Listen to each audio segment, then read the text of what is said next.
I think we were not going live. Okay, so right now we're going. Oh my goodness.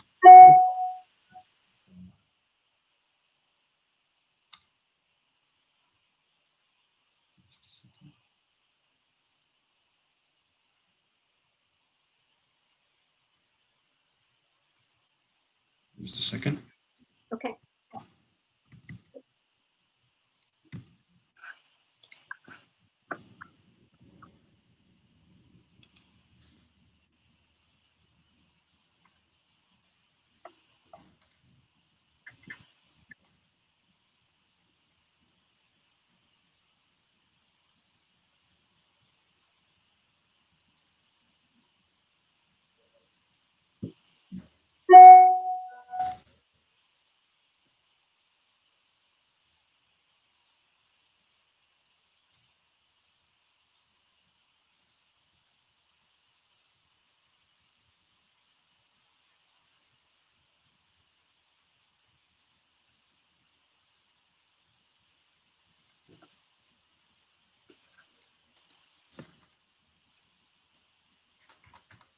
Okay, hello everyone, and happy Friday.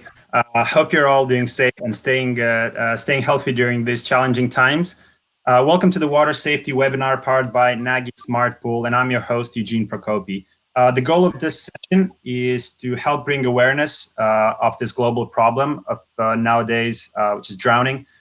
May is the National Water Safety Month, and it is great timing to get some insights and what we can do in order to mitigate risks when it comes to water, to safety around water, especially with swimming pools and summer camps reopening their doors slowly but surely.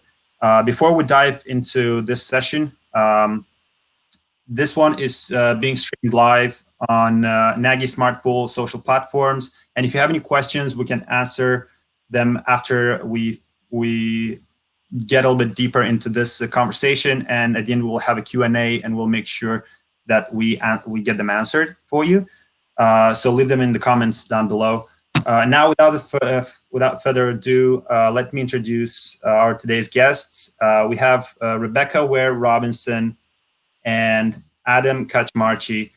Rebecca is the president and founder of the Make the Minute Matter, and Adam is the executive director of the National Drowning Prevention Alliance. Guys, welcome to the webinar, and please introduce yourself and what you're doing at your organizations. Thank you, Eugene. I'm going to jump in and go first. Really appreciate Nagi Smartpool hosting this and being so involved in water safety as we're coming up with summer, and especially people getting out after COVID-19. Being aware of water safety is super important. As you said, I'm the president and founder of Make the Minute Matter. We're a nonprofit dedicated to ending drowning globally. We bring the social marketing approach. And I'm also a member of the steering committee to create a water safety plan for the United States based on the World Health Organization recommendations. Adam is also a part of that. So there's a large group of people within the United States and globally that are all working to move towards a consistent water safety to reduce the drowning. So very pleased to be here and talking more about that. So as Eugene mentioned, my name is Adam Kaczmarchi. I'm the executive director of the National Drowning Prevention Alliance. I'm also an assistant professor in the Department of Kinesiology, Health and Sports Sciences at Indiana University of Pennsylvania. So much like Rebecca, I'm a member of the steering committee for the U.S. National Water Safety Action Plan, and Eugene and everyone at Nagi Smartpools, thank you for supporting the action plan and being so involved in water safety and drowning prevention. A little bit about the NDPA. We are a true alliance organization. Our goal is to bring everyone who has a vested interest in drowning prevention and water safety together to form common solutions, share resources and information, just to make us better at what we're doing. There's so many great things being done in drowning prevention and water safety in the US and around the world. So our goal is just to help have people stop recreating the wheel, and let's all work together to help solve this problem. Absolutely, and you mentioned Adam. We're very happy to collaborate and to help get this water safety action plan going. As we're aware, drowning is a major problem nowadays, and the numbers actually for the audience, the numbers shared by the World Health Organizations, and I think Adam can share newer numbers, but it is over 300,000 deaths worldwide, and in the US they're around 37 or so hundred. And unfortunately, the numbers are staying still.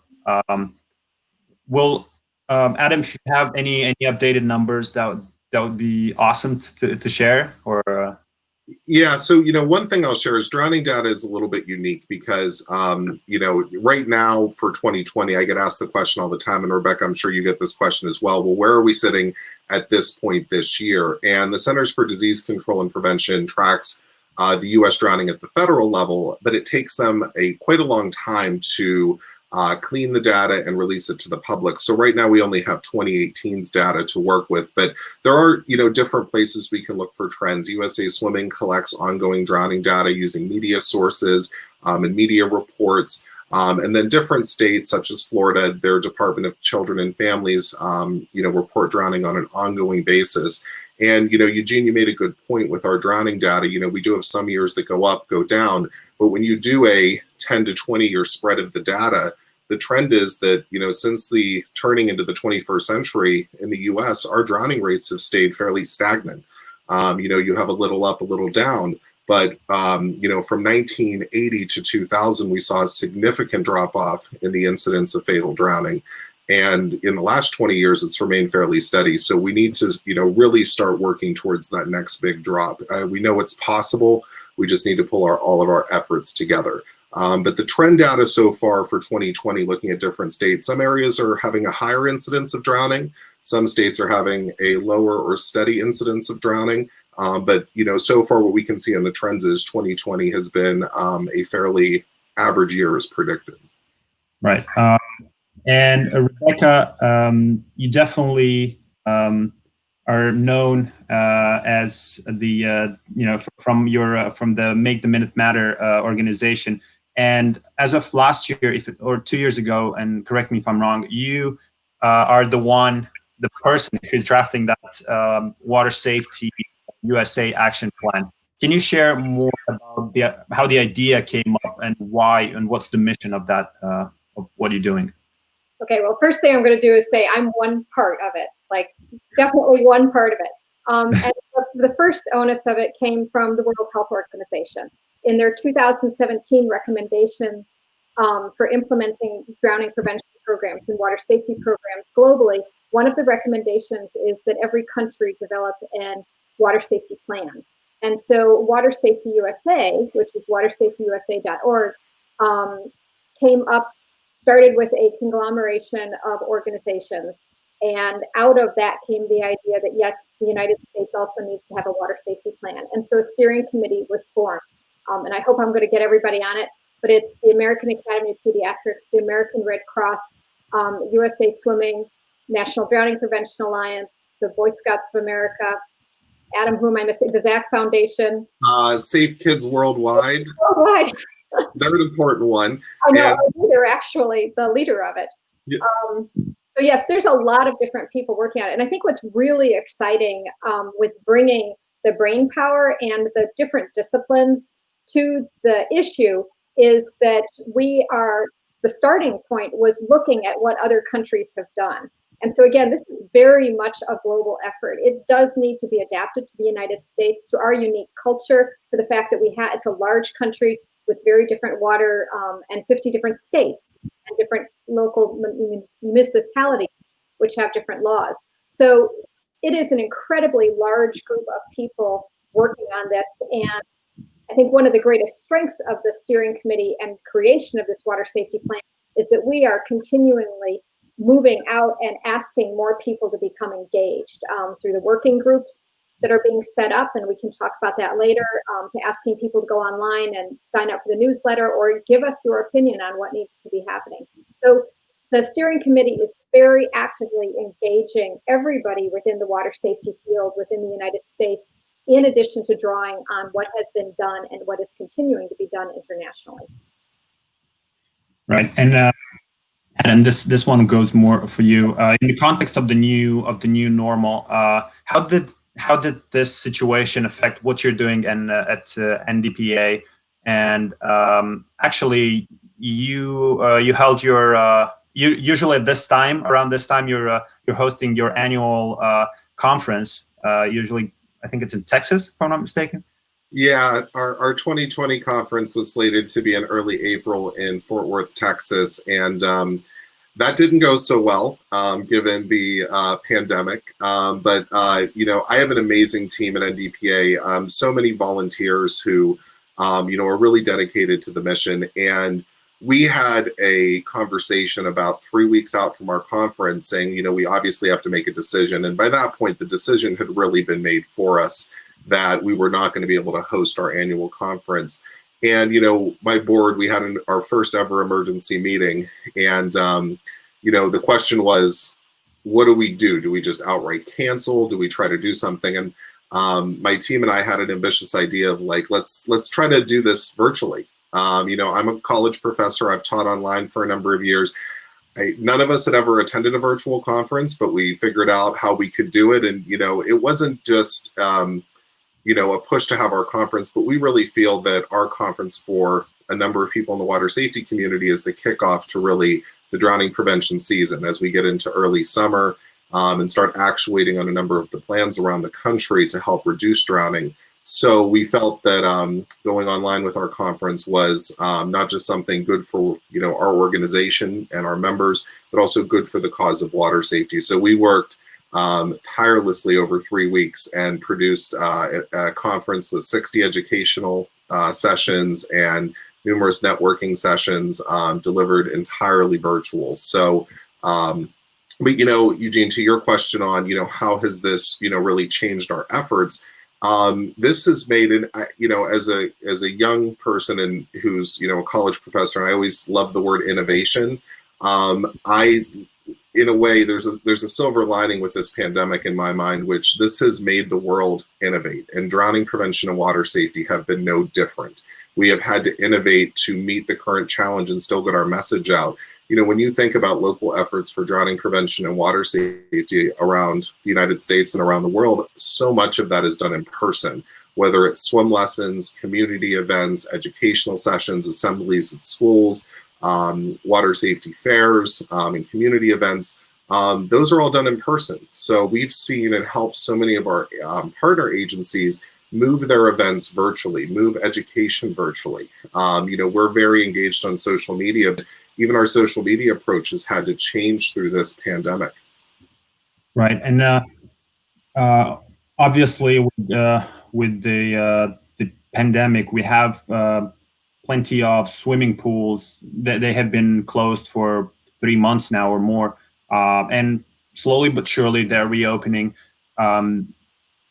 Where have you been putting more emphasis on the open waters, or how you've been communicating with all the representatives throughout or other organizations throughout the country?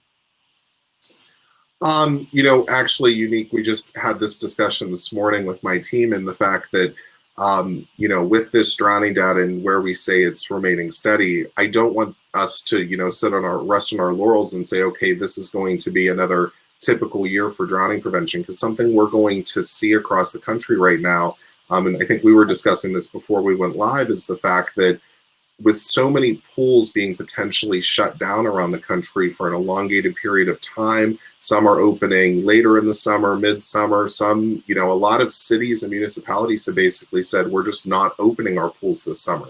So where are people going to go? There is, we hear this phrase thrown out so much, but pent up demand. People want to leave their house. They want to be active. The weather is turning nicer around the country. So it's not a far stretch to think that a lot of people are going to go to open water environments. And in these open water environments, you do need to think about, what's different in this environment than it would be if I was going to my community pool. There are currents, it's in sometimes murky water. Are there lifeguards? You may have gone for the past 10 years to the same beach with your family every summer, and that is a lifeguarded beach, but some beach patrols now are not staffing lifeguards, or they're staffing lifeguards later in the summer, and that's to help protect the lifeguards from potential exposure. But you now may be going to a beach that you think very well, but now there's no lifeguards. That added layer of protection is gone. So you need to start thinking about these things now before you plan that summer vacation. Right. And in regards to open water versus swimming pool, and Rebecca, if you can jump in here, and because you're working on this action plan, what are the main differences that whenever you're drafting this plan, are specifics for open waters versus those versus the indoors or outdoor swimming pools? And I think Adam that had a good point here with talking about currents and potentially if there are lifeguards or not on that particular place. But if you can elaborate a little bit on that. Sure thing. And I think that goes a lot into communication. Like, how do you communicate to people different environments, and especially environments they may not be used to? We were discussing earlier, there are now, this summer I think will be very interesting in that people are doing things they don't ordinarily do. I see people out walking, I see them out riding their bike. People are engaging in different activities. And I think that is going to continue within the aquatic area in terms of how many people are going to pools, how many people are going to open water. I would expect to see more people going to open water. And I would also expect to see the added layer of concern that maybe people with small children are going to get those small plastic portable pools or inflatable pools in their backyard, not understanding they need to drain them or have a higher level of supervision. And so I think our communication is going to have to pivot around this. I would think that one of the first things would be stressing lifeguards.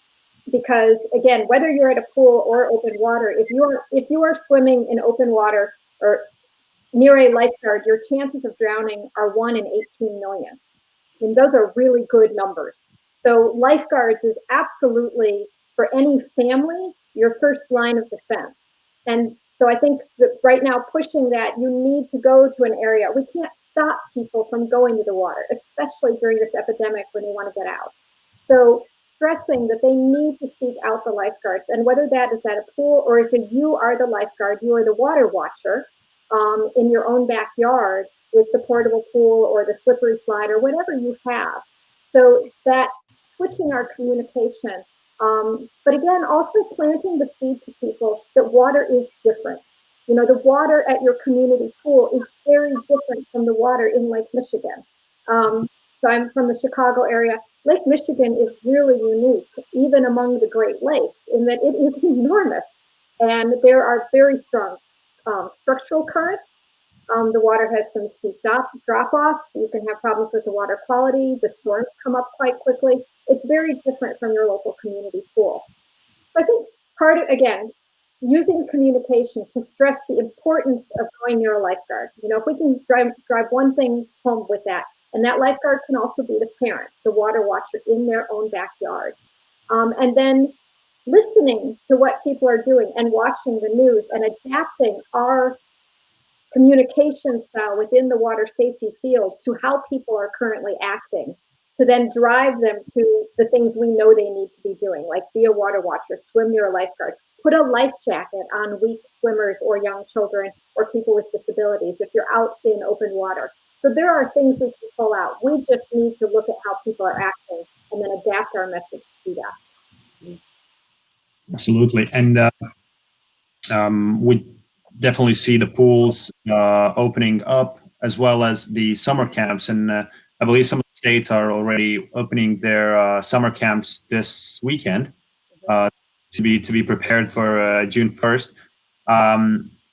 What would be, and this goes to you both guys, what would be your advices or tips and tricks on how the facilities, or what they should put emphasis on in order to make it in a safer way from both aspects? First, of course, the not to let from the safety in the pool, and second of all, from safety with all the COVID situation. Mm-hmm. I'll jump in, and one thing I want to tack on to what Rebecca said is, choose a designated swimming area. There are areas that are designated for swimming, and I in my area in Pennsylvania, we have a lot of lakes, natural occurring bodies of water, not on the scale of, say, Lake Michigan, but There was a drowning in a reservoir a couple years ago right outside my town. And, the reservoir is not designated as a swimming location, but, especially now with pool shut down, kids are drawn to water. Teenagers are drawn to water. And you want to make sure you're going into a safe area where, there are an undercurrent, that there is good protections in place. And, one thing that I encourage all facilities to practice and all parents in, what NDPA pushes is something called layers of protection. That's putting as many layers as possible in place. And Rebecca listed off a number of them. Lifeguards, making sure it's a designated swimming area, using proper flotation devices, where proper, having good communication.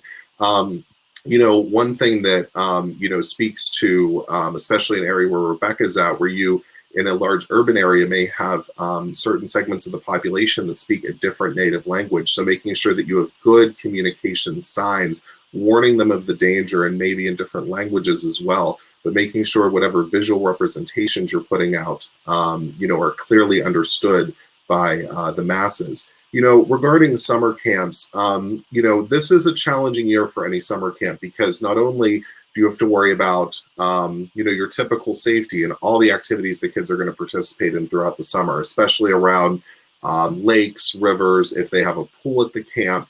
I do interviews typically every summer discussing, what should a parent ask when they're choosing a summer camp. And you do want to ask as a parent, what safety precautions are in place? What is your water safety plan? Are you using a buddy board system where you're paired with a partner and you're always with that partner in the water? You always know where each other's at.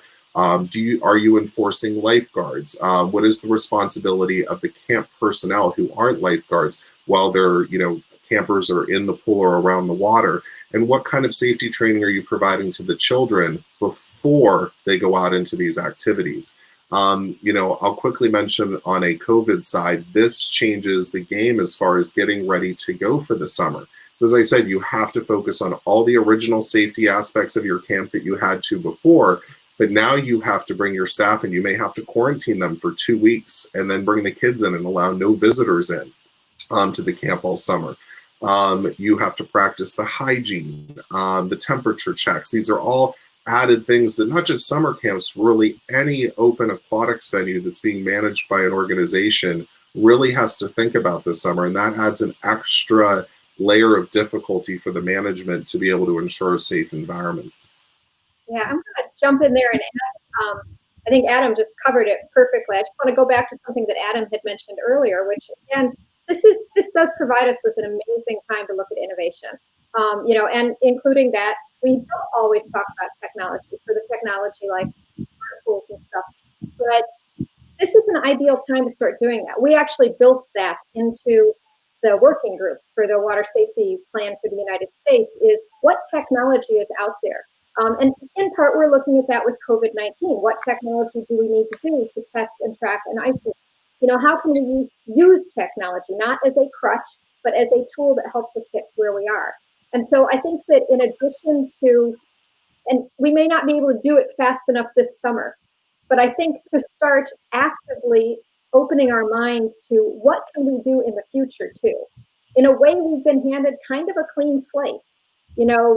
Okay, things are going to be different, and they're going to be different for a number of years, and there will be other pandemics. So how do we take what we was exposed in this period of time as weaknesses within our current structures and find innovative ways through technology, through communication, through different ways of delivering messages and delivering safety that will make people go safer, better on, so that maybe we can start dropping those drowning rates for the next 20 years.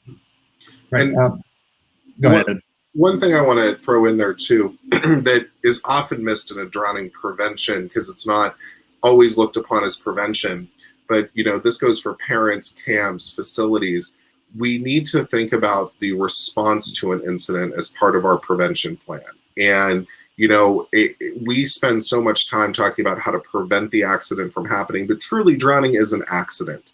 No parent intends for their child to go to the pool and drown. No lifeguard plans to, miss a drowning victim. But seconds count. You know, making sure that you have good access to the 911 system, a well-practiced emergency plan for, you know, if this incident happens, how are we quickly going to recognize it, care for the victim? Because, you know, once that drowning initiates, and oftentimes if it's an active drowning victim, they have 20 to 60 seconds before they are underwater and unconscious. And really the best thing a bystander can do is perform effective and efficient CPR as quickly as possible. You know, we have so many non-fatal drowning victim survivors where the reason that they are still here, one of my my communications director for NDPA, her son is a non-fatal drowning victim. That's what made her get into this work. And what saved his life was bystander CPR. And he, thank God, suffered no neurological damage from his drowning incident. And the doctors, you know, really attribute that to early bystander CPR. So making sure we're thinking about, if something happens, what are we going to do? How are we going to quickly and efficiently respond? And for summer camps, if you are a 45-minute EMS response, if you're far out in the woods, you've got to be a little bit more self-sustained to make sure that you can care for that victim and provide that care until that ambulance pulls up. Absolutely. And with and that's personally for me, and I think Adam, you'll be able to help me out find the answer for this one. We noticed that different states and different actually organizations are opening up the pools at different phases. So, for example, if we look in Midwest, Rebecca, I think pools are opening up in phase 1 with, I think, 25% capacity. And then when we're looking at some other states, they're opening up pools in phase 3 or something like that. Adam, do you know why is that, and you know, what's the reason behind it? Well, I think we need to look at, why are we using pools? And they're used for different purposes. And this is an ongoing discussion I've been having with other, agencies in the U.S. is, I refer to it as purposeful aquatic activities and then recreational water activities. Purposeful activities, your lap swimmers, your competitive swimmers, your lifeguard training, your swim lessons. There are practical steps that we can take to help reduce the risk of potential exposure to COVID during those situations. The CDC has unequivocally stated that COVID cannot be transmitted through properly maintained pool water. So as long as we are practicing safe social distancing, proper sanitization of the facility, the people coming into the facility are practicing good hygiene practices, the risk is somewhat manageable. And I think that's where, you see some pools opening and coming up with these plans. So many different organizations around the country in aquatics have released guidelines for aquatic facilities to follow, in addition to CDC guidance. But, the one thing, and I think we all seen the picture of what happened in the Ozarks this past weekend at a massive pool party. That is what I refer to as more kind of the social and recreational aquatics, where you're going around the pool to be social, to play with other families or get the kids together, sit next to the pool and get a tan. That's something where social distancing becomes difficult. So it's important in this discussion of how a facility opens and when it should open. What is the facility's main purpose going to be for? Is it just for purposeful aquatic activities? Is it going to be for recreation? And even if it's going to be for recreation, that's fine, but I think you still need to have a plan in place for how are you going to enforce social distancing? We see and I've seen it myself at, retail locations, grocery stores, where people have arguments about wearing a mask, something so simple to help slow the spread or prevent the spread of the virus.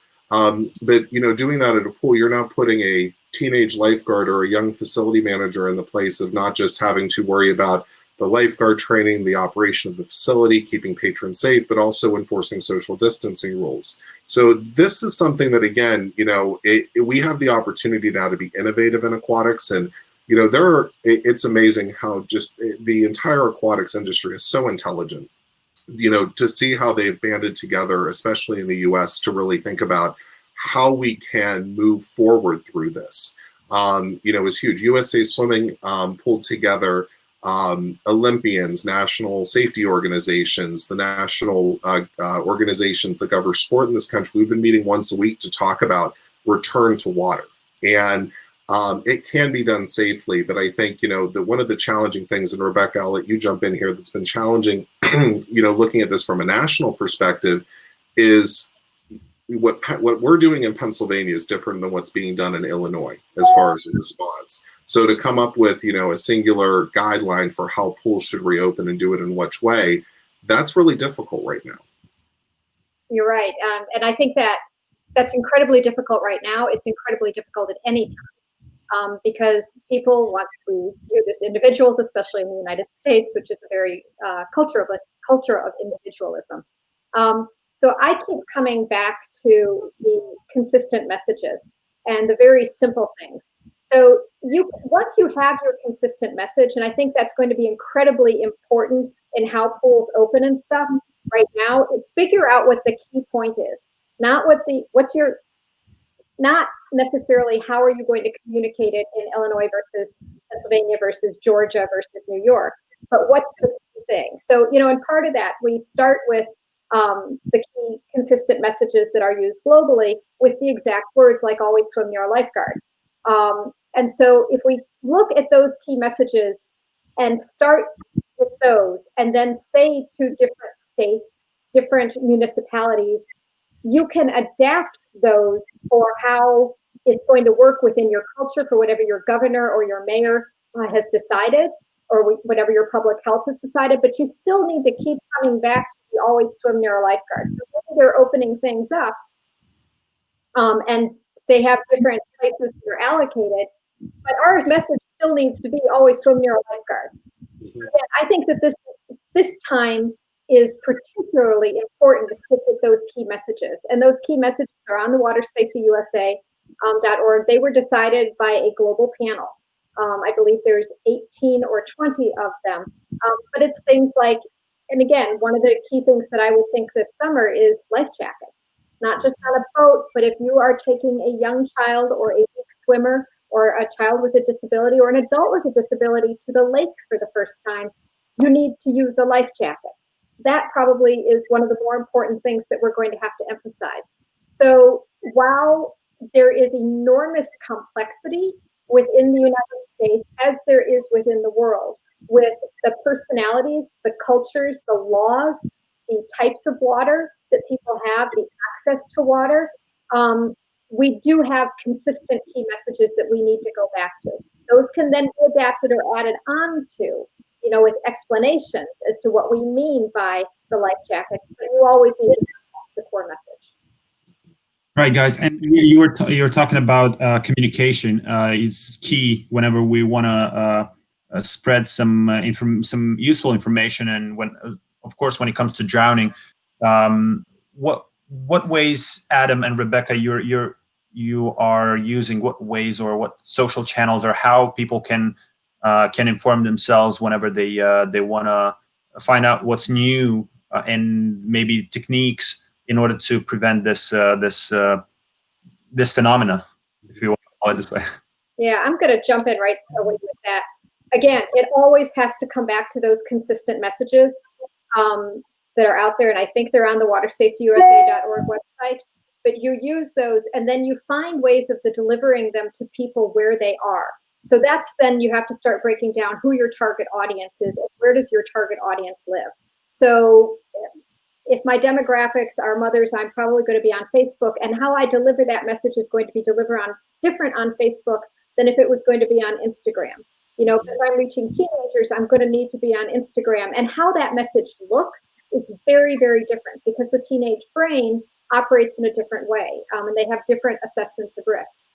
If I'm going to be on LinkedIn, if I'm going to be on any of the other social platforms, if I'm going to be on the news, again, always going back to those consistent messages, using those same words over and over again, but then giving the examples or the media clips or the cartoons or however your target audience engages. You do it at your target audience's level where they live, but you always do it by tying back to the consistent messaging. Well, Rebecca brings up a great point, especially on different social media platforms. We invest quite a bit in our social media strategy and try to push information out on a multiple times a daily basis on most platforms. But, one thing that, we struggled with at the beginning is recognizing how our audience is different on each platform. And, who is our audience on Facebook may not be our same audience on Instagram or Twitter. So crafting and curating those messages. But, as Rebecca pointed out, the common messaging is core. No matter, what audience you're trying to target, it still needs to be that core common messaging that's reaching across and providing a consistent message. One thing that I think has been, challenging is to draw the attention to the number of teenage and adult drownings that are out there. We often hear drowning is the leading cause of unintentional accidental death or injury death for children 1 to 4. Very true. We do need to continue to target the 1 to 4-year-olds. But once you start getting out, and this is where, many parents, and Rebecca, I'm sure you experience this too, when you talk about drowning, a lot of parents, I often hear, I didn't know drowning was the leading cause of unintentional death for children 1 to 4. But what people also don't recognize is they think with 1 to 4-year-olds, well, it's home water safety, it's pools, and that is 100% accurate. But our teenagers and adults are drowning at vastly higher numbers in open bodies of water. So also being able to communicate clear messaging, but consistent messaging, and make sure people are aware of their specific risk category. Yeah, I'm going to add on to that, what Adam said, but also that young adult, that teenager, then you're also getting into the racial disparity. Minorities are driving much higher rates when you hit the teenage years and stuff. And again, I think that in addition to those consistent messages, this is also one of the areas where we look in a different way at technology. And whether that technology is devices or whether that technology is social media. So I don't want to limit our discussion of communication to just social media. Because again, when you're looking at where people live, at who they are, at what they have done, the teenagers and young adults now have never not known a world without technology at their fingertips. I mean, it's staggering to think of how quickly this has changed. And so it's harder for somebody who's, 56 to go like, okay, so how do we then translate the water safety messages, integrating technology that age group is comfortable with using. And for that, I think that we need to continue to actively and aggressively engage the groups that are drowning, the young adults, minority populations, pockets. We can identify pockets through the data and say like, okay, so in addition to the social media, what other technology would help you? How do we reach you through this? And I think for that, we need to look at people who use it most adeptly. Right. And Rebecca, regarding the water safety action plan, at what stage, and I think the listeners will be interested to know at what stage it is right now, and when is planning to go live, and what is the stage of implementation, if you will? Yeah, I'm glad you asked. So we are at a really exciting place right now. So I'm so glad you had this webinar today. The first stage is done with identifying it and starting to create the framework. We've created 6 working groups. So data and surveillance, supervision and lifeguards, water safety, water competence and swimming lessons, rescue and CPR, fencing and other barriers, and life jackets. And if you go to the watersafetyusa.org website and look at the water safety plan, we are actively trying to get people engaged right now. If you have experience, if you're an expert in that area, we would love to have you involved. And there's a survey on there that you can say, do you just want more information? Do you want to be part of a working group? Do you want to be an expert who we can lean on to get information through that? So we are at that point right now and asking people to engage and start to become involved so their voice is heard as we are creating this water safety plan, because we feel that's incredibly important. We don't want to create a plan that sits on the shelf. We want a plan that in 2 years, that's our goal, is we have the plan done in 2 years and ready for implementation. We want people engaged all the way along, and so that we're ready to start implementing at that point. Right. So we're right there, and we are out there and actively asking other people to get involved with us.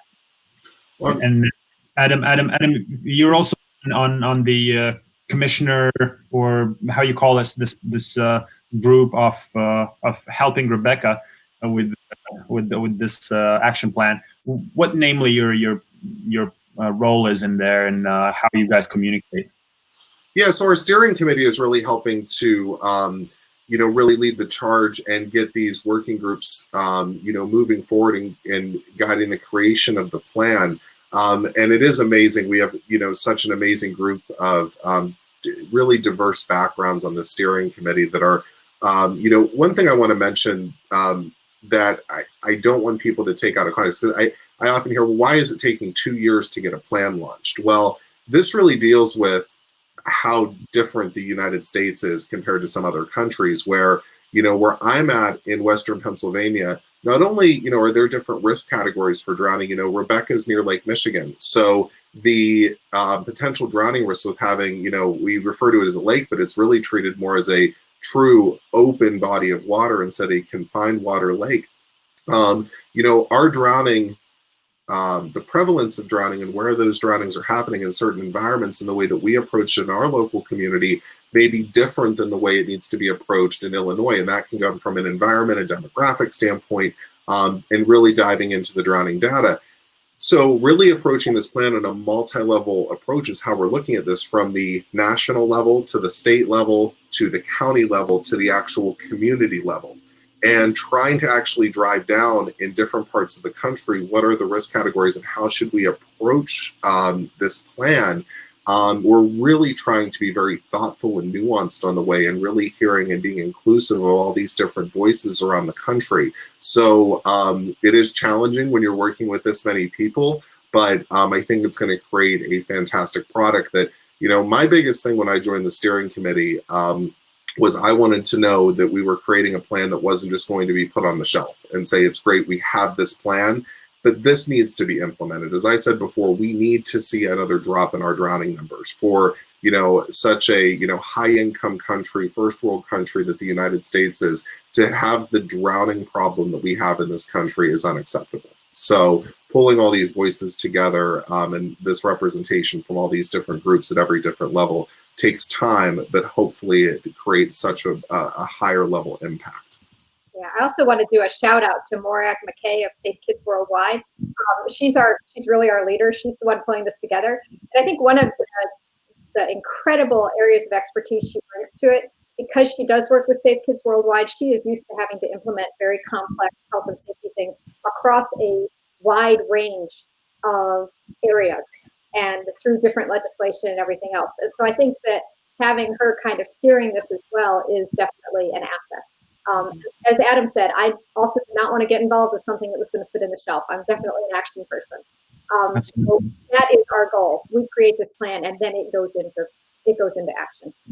Right, Rebecca, and I have to ask this thing because we see a lot of technology companies jumping into this because, and personally at Nagi, Smartpool also have this mission in order to prevent and lower those numbers. But what are the points within your water safety action plan when it comes to technology? So what are the green light and what are the no-goes when it comes to technology in your water safety action plan? I'm going to start with the no-go first, just because that's so easy to get rid of. Right. It's basically, if you haven't proven it, if you have no data whatsoever, and if you haven't thought through the safety, and you haven't thought through the how does this actually prevent drowning, if you're just trying to make money, you're out, as far as I'm concerned.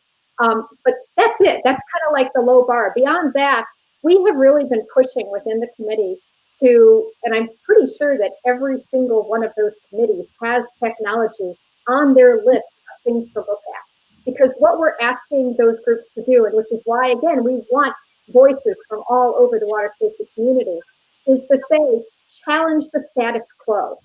Is there technology? What technology is out there? How does technology make a difference? How do we integrate technology with what we already have? We're not going to replace lifeguards. How do we use technology to enhance lifeguards? And how do we use technology in ways that maybe we haven't even thought of? That to me is one of the most exciting things. Is there's so many really cool technology things out there in the water safety field. And in my view, they have been ignored for too long. We haven't brought them into the fold of a broader national or global approach. And the time is now. And so, like I said, we are actively and aggressively encouraging all the working groups and everybody within the working groups to look at technology. What's out there? What do we need? How can we use what is there? And how can we really leverage that to a much higher level than we're currently doing? Right. Adam, when it comes to NDPA, how people can get involved with what you're doing, guys, and with your movement, and to get more awareness of this message? Absolutely, there's a number of ways to get involved. One is to become a member of the organization, and one thing that we have really changed our approach over the past couple of years is we now offer a free membership. There is no reason we're asking people to pay a membership fee to belong and get resources for drowning prevention and water safety. We do offer a premium membership that comes with added benefits, especially for drowning prevention and water safety and aquatic professionals, where they get more resources for their facilities and for their community. But from we really split our audience into two sides: the parents and the consumers that we're trying to educate on water safety and drowning prevention, and they can get involved with us, especially on our social media channels. Sign up for our newsletter. Our goal is not just to push out, and I've said this before, NDPA's information. We're an alliance, so our goal is to bring people together. Every newsletter we send out, we feature a different water safety organization, different resources, different new technology that's coming out in the marketplace. So, learn from, join us and learn from us, and hopefully that'll make your local efforts in your community better. Right. And Rebecca, you said it before, and everyone who has a story or has some sort of experience when it comes to drowning, or I believe you also have some sort of maybe influencers, maybe someone went through this, unfortunately, or not fortunately got saved from this unfortunate moment. And how can individuals or even organizations, nonprofit or profit, join your movement, guys? First thing, I sign here, use your voice. Use your voice, tell your story. One of the foundations of communication is stories. That's how people learn, that's how people relate. As part of the reason on the maketheminutematter.org website, we have stories. We have the stories of people who have experienced a drowning, both fatal and non-fatal. And those stories are incredibly powerful because they then make people realize that it can happen to you. If it happened to another parent that really loved their child, it could also happen to you. I think everybody can put themselves in that place. And so sharing your stories with the Water Safety USA Steering Committee, the working groups, sharing your stories online. There's Drowning Prevention Network on Facebook that is a support group for people who have lost a loved one. Things like that are incredibly important. And then get involved, because your story makes a really big difference. Your story has the potential to change people's behavior or make them open to the idea that they need to be concerned about water safety far more than any of the public safety messages. So that's one of the things that I do with maketheminutematter.org, but also on RebeccaWareRobinson.com. I blog a lot about communication and about changing behavior. How do you actually change behavior? So from an organization and an individual standpoint. But again, as I keep saying, with the consistent messages and then deliver them a lot using the stories. Understand from the stories why people got in those situations, and then use them around so that they don't end up in the same situation. Right, and we had a little bit of issues with the comments here, and and we'll have to skip the Q&A.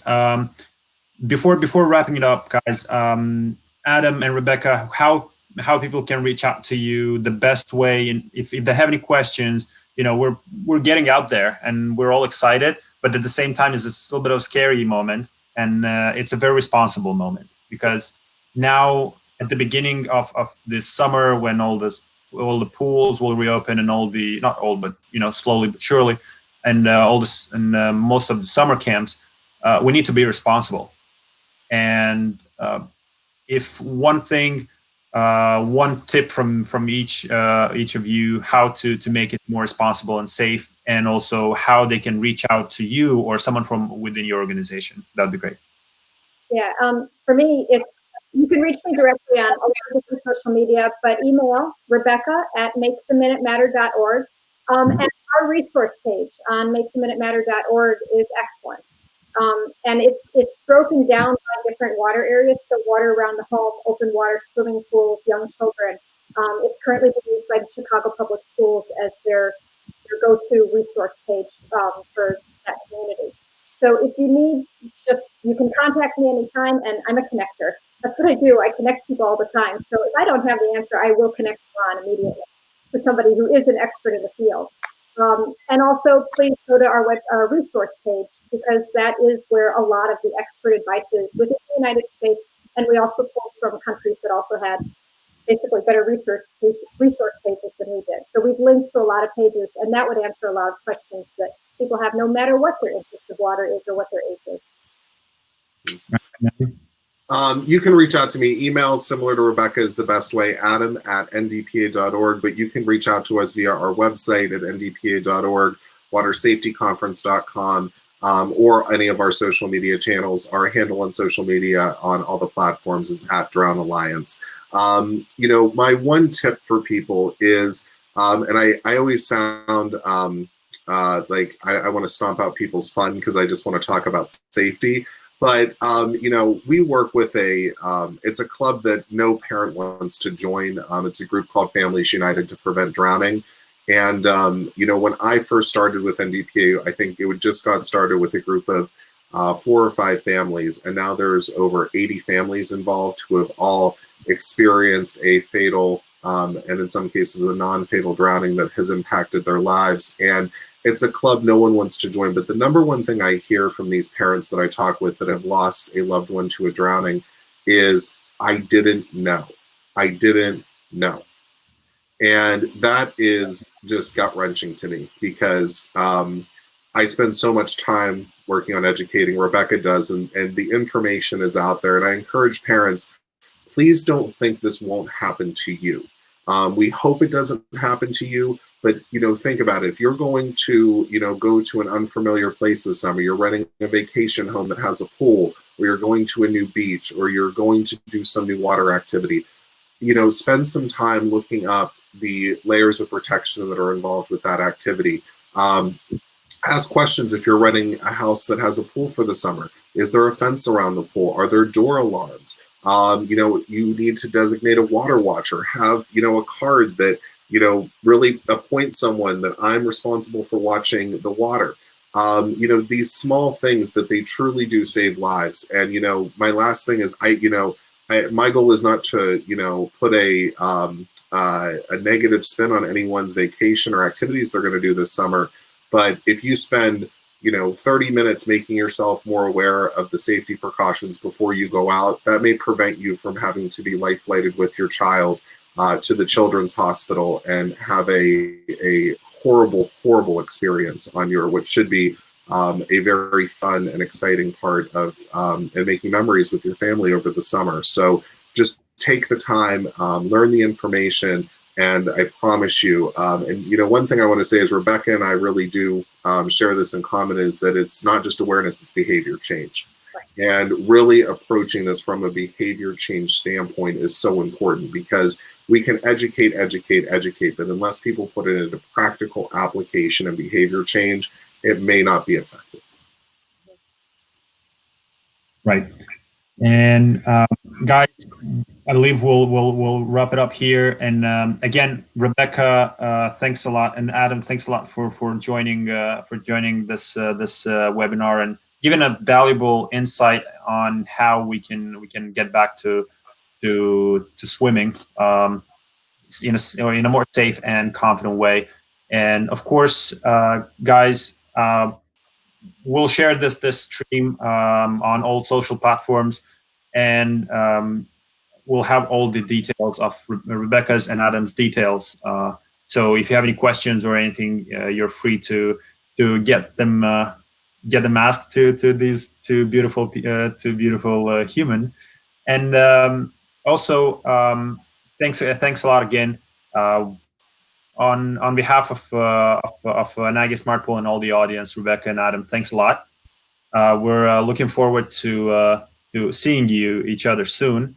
And also, guys, if you wanna, for the audience, if you wanna share, if you wanna check out more what we're doing at Nagi Smartpool, you have the information down below, and also reach out to us via social media or www.nagismartpool.com and find out more what we're doing. And yep, guys, again a lot, and I hope you enjoy your summer. And stay safe out there. All right, thanks so much for hosting today, Eugene. It was really interesting. I appreciate all the work you and Nagi Smartpool are doing in the area. Yeah, Yes, thank you, guys.